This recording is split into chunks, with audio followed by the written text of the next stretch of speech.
You're depressed. You have found and learned the Polyvagal Theory, and you know the dorsal vagal shutdown is your dominant autonomic state. So you've started learning about coming out of shutdown and even tried some stuff out.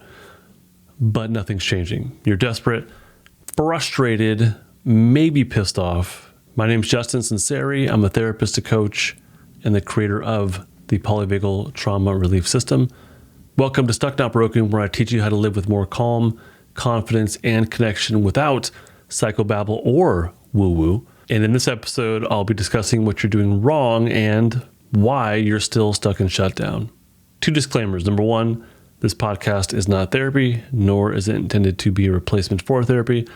Number 2, if you sense a bit of fight energy in my system, I am a little miffed. The 49ers lost for the second week in a row, and I am not feeling very good about it. So you might sense a bit of frustration, disappointment, irritation, pissed offness in my voice. The first thing to address is the question, are you keeping yourself stuck in shutdown? So I don't think that someone gets stuck in shutdown randomly. No one chooses to be in shutdown. It's a fairly unpleasant state of affairs, right? So no one chooses to be in shutdown. And no one really chooses to remain stuck either. Day to day, it's not the most wholesome or fulfilling existence. So no one chooses to be in shutdown and no one chooses to stay in shutdown. In the first place, you're likely in shutdown due to things that you've been through in your life. And most likely, I would bet generally, is due to your upbringing, something to do with your upbringing. Shutdown often comes from a chronic disruption of connectedness, usually involving parents or parenting or lack of parenting. Parents that did not provide adequate or enough co-regulation, enough safety, enough predictability, enough love, and enough support. In my work with teens and also with adults as a therapist, it seems like shutdown often, if not always, is connected to some past issues with family, with upbringing, and with parents. That can look many different ways, like outright abandonment or just generally not available emotionally to connect with their children. But shutdown can also come from ongoing, chronic, inescapable life circumstances. Things like poverty and neighborhood conditions can contribute to shutdown. I don't necessarily think that poverty equals shutdown, but I think it's a circumstance that contributes to the potential for shutdown. And neighborhood safety is another one of those things. Domestic violence, chronic disease, illnesses, the death of a loved one, especially if that person was your safe person, and a whole bunch more stuff can contribute to shutdown or to being in a shutdown state, and even a chronic shutdown state. I'm more thinking about the stuff from the past, those circumstances that have left you or left somebody stuck in a shutdown state, like from family or from parenting, not from the current life circumstances that they're currently stuck in or that you're currently stuck in. So to answer the first question, did you cause your shutdown? No. But can you do something about it? Yeah, you can. And this isn't about blame. I'm not trying to say you're not doing good enough. I really hope this is more empowering. I hope this is more hopeful. Actually, I think the word empowerment is a really, really good word for it. Because when you come out of your shutdown state, the first thing you're likely to feel is your flight-fight activation, but more likely is your fight activation, out of shutdown into fight, then flight, and then up into safety, up your polyvagal ladder. Empowering, though, I think is a good word for it, because when we enter into that fight state from shutdown, we go up, we want that to be an experience of empowerment. But that only happens when you have enough safety in your system, when your ventral vagal safety pathways are strong enough to handle that returning and even welcome that returning fight energy, that sympathetic fight energy. So as of right now, you may not have enough safety in your system. And again, it's not a fault or a blame thing. It just might be the way it is. You may not have enough safety, or those ventral vagal pathways may not be developed enough or strengthened enough. So As you come out of shutdown, or as your body attempts to self-regulate out of shutdown into fight, it can be really overwhelming. We need that safety state to be developed more to welcome the sympathetic activation of flight and fight, especially of fight initially. So that's the first thing that you're doing wrong, quote unquote, doing wrong, is that your safety system is probably just needs strengthening. Probably. I think it's a big part of this. And this is how I work in therapy a lot, or foundationally, is do we have enough safety? Do we have enough ability to feel our defensive activation to come out of shutdown? So you need to practice being in safety before sitting with your shutdown experiences. That might be something that you're doing wrong. You might be trying to process the inner experiences of what it's like to be in shutdown, to be depressed, to be alone, rejected, abandoned. You might be delving into the stories of your upbringing, the stuff you've been through. If you're not ready for it, delving into that stuff can be re-traumatizing. Yeah, these things are super important, and eventually it might be very important to talk about them. But right now, today, and yesterday, and the day before, you may not have been at a place or have your safety state be strong enough to handle that discussion. As you discuss the past, as you think about it, as you remember it, you're also going to feel it. And on some level, you're going to flat out re-experience it. If you can't handle that, if your safety state's not strong enough yet to welcome that with curiosity and compassion, then it just reinforces the traumatized state of shutdown. The other thing you might be doing is rejecting your shutdown state. And again, this stems from probably not having enough safety in your system. If you don't have the love and the compassion necessary to welcome shutdown, which only comes from your safety state being strong enough, then you'll likely reject your shutdown. You need the safety state to be more strengthened. As you come out of shutdown into fight, you might use that energy to reject the experience, to blame yourself or maybe somebody else, probably yourself, to shame yourself, to be mean to yourself in some way. As we come out of shutdown into fight, we want to use that sympathetic energy, that returning sympathetic energy, to mobilize and maybe be productive or motivated or just more physical in some way. We want to welcome it and use it. But if you're unable to welcome it with curiosity and compassion, then that's when we lean into those things like rejection and blame and shame and negative thoughts.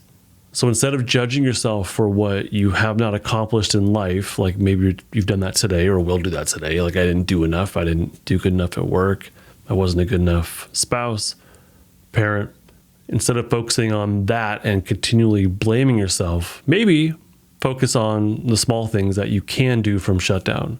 I'm not saying like give yourself a pass. I think those thoughts of like I didn't do good enough can be valid because you do want more. That's okay. But I don't know how productive it is and how helpful it is to bash yourself for those things day after day. So instead of that, or if you could do less of that and then increase your focus on those small things that you actually can accomplish from shutdown, that might be more productive.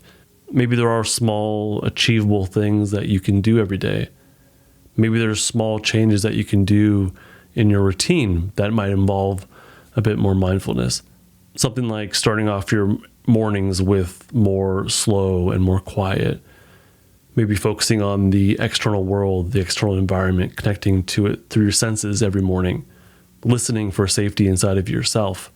If you can set up some sort of small routine in your day like that, that requires more mindfulness from your safety and your shutdown state, that's probably going to be more productive than, using your fight energy to be mean to yourself, or to use your shutdown lack of energy to also be mean to yourself.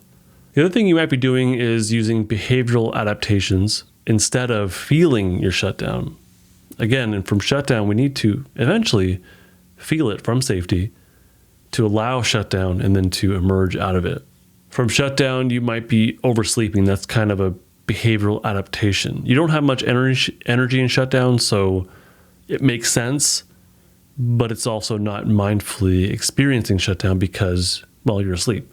When coming out of shutdown, you might be doing other behavioral adaptations like as that energy comes back into your system, that fight energy, you might be numbing it through doom scroll. I guess it's called doom scrolling, where you're just kind of like, you can't stop using your phone. I think that's what it means. I'm not quite sure what it means in all honesty. I've heard a couple people use that recently. I'm not quite sure what it means, but I think it means something like you're just constantly on social media or scrolling through stuff and you can't stop. But basically you're numbing your emotions through using your phone. That's something I think a lot of people do. Instead of feeling your shutdown, feeling that returning fight energy, that mobilization, you're numbing it through some sort of behavior like doom scrolling or other sort of numbing behaviors or addictions, or maybe, being irritable and mean to others. But that's kind of the other thing you might be doing wrong, is that you're not feeling the shutdown and you're not mindfully experiencing it. Instead of that, we need to allow it. We need to allow it eventually. Eventually, we need to allow it. We need to feel it eventually. It might be too much right now, and that's fine. But eventually, it does need to be felt. You need to embrace what it's like to be in shutdown. And then that mindful experiencing of it gives your body permission to come out of it. To allow shutdown, that's probably going to look like being quiet and in calm and having lower stimulation. Probably. The way it looks for you might be different than me, but that's generally what people are pulled towards. So if you're truly in a shutdown state and you don't give yourself that, then you're not giving yourself the context, the environment to mindfully experience your shutdown. And if you're not mindfully experiencing it, then you're just staying in it. One way that you may not be feeling your shutdown mindfully is through judging it instead of allowing it. You might be stuck in these negative, pessimistic thoughts. And these are very common from a shutdown state, is to be very pessimistic or have negative types of thoughts, to project future failure and to dwell on yourself as a present moment failure and a past failure as well. You're judging your shutdown. You're not allowing it. When these thoughts come up, I would recommend just notice them as best you can. Say hi to them maybe, but then focus on the present moment. Those thoughts are there because story follows state. So it's normal to have those types of thoughts from shutdown. I don't think it helps to, dogpile yourself and say how horrible you are to have those thoughts from shutdown. Instead, say that, yeah, these are normal from shutdown. I see them. Hello, as best you can.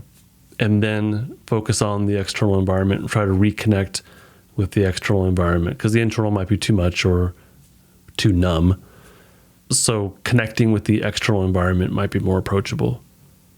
But yeah, it's very normal. We know story follows state. We know the thoughts in our mind come from the state that we are in. So if you're stuck in a shutdown state, your thoughts are going to be shut down as well. They're going to be flavored by that state, and they're going to reinforce the state. So those pessimistic thoughts make total sense, but they act as this top-down cue of danger that reinforces the shutdown. Again, I'm not trying to blame or do my own dogpiling on top of what you're doing to yourself. That's not the intention here. It's not about blame, but it is about what can I do differently? What am I doing? Although, of course, unintentionally. But yeah, what am I doing? Even though it's unintentional, what am I doing? And what can I control? And maybe what can I do differently? And there's lots of things that you can do differently. Two things are, number one, listen to the previous episode of this podcast that goes deeper into the shutdown state. And number two is check out my Total Access membership.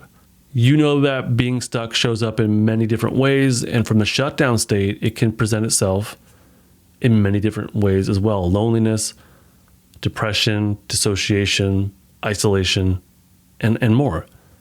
And you already know that. But if you're ready to take that next step in your getting unstuck process and you don't want to spend a ton of money, then I invite you to consider subscribing to Stuck Not Broken Total Access membership. In Total Access, you will gain total access to the knowledge that you need through my polyvagal trauma relief system. You'll also have the option of connecting with others and spending more time with me in the community. No, you don't have to, and especially I know from people who are in shutdown that they don't want to connect, potentially, usually, often.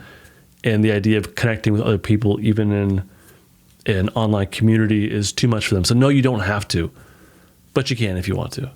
Actually, the majority of people that join my community, they just kind of want to do the courses on their own, and that's fine. I have a core group that is really active in the community. I think they're fantastic. So you're welcome to join and to contribute in any way that feels comfortable for you, or just take the courses and do your own thing at your own pace. There's also a whole bunch of other stuff in the Total Access membership that you get as well to go deeper in your unstucking process. And, I actually have a nifty gifty for you for listening to this episode. I updated my Polyvagal one-pagers. This is like 20 pages, I think 19, 20 pages of the Polyvagal Theory fundamentals. And they're super easy to print out, hand out if you want to. But it has information on all the polyvagal fundamentals, like the primary states, the mixed states, behavioral adaptations, vagal break, and more. And I just updated it with all of the new stuff from the new book, including the new mixed states. Those are in there now as well. So those are updated. And I also I updated a whole bunch of stuff. So the way you can get access to that is by joining my free membership on my website, which is different than Stuck Not Broken Total Access. That's a paid community. On my website, justinlmft.com, I have a free membership. It's like a website membership. Sign up for that and you get all of my resources as well as my learning hubs, which has all of my, learning gathered into hubs, like the polyvagal states, like more stuff on shutdown, but also I think I have a parenting hub, relationships hub, and a bunch of others. So just from signing up for free on my website, you get access to the member center with the learning hubs and the downloads. Otherwise, fellow Stuck Not, I really hope this episode has been a helpful resource for you in learning about and applying the polyvagal theory to your trauma relief. Again, it's not about blame, but I think it is helpful to say, this is what I'm doing and this is what I can do about it. Bye. This podcast is not therapy, not intended to be therapy or be a replacement for therapy. Nothing in this creates or indicates a therapeutic relationship. Please consult with your therapist or seek for one in your area if you are experiencing mental health symptoms. Nothing in this podcast should be construed to be specific life advice. It is for educational and entertainment purposes only. More resources are available in the description of this episode and in the footer of justinlmft.com.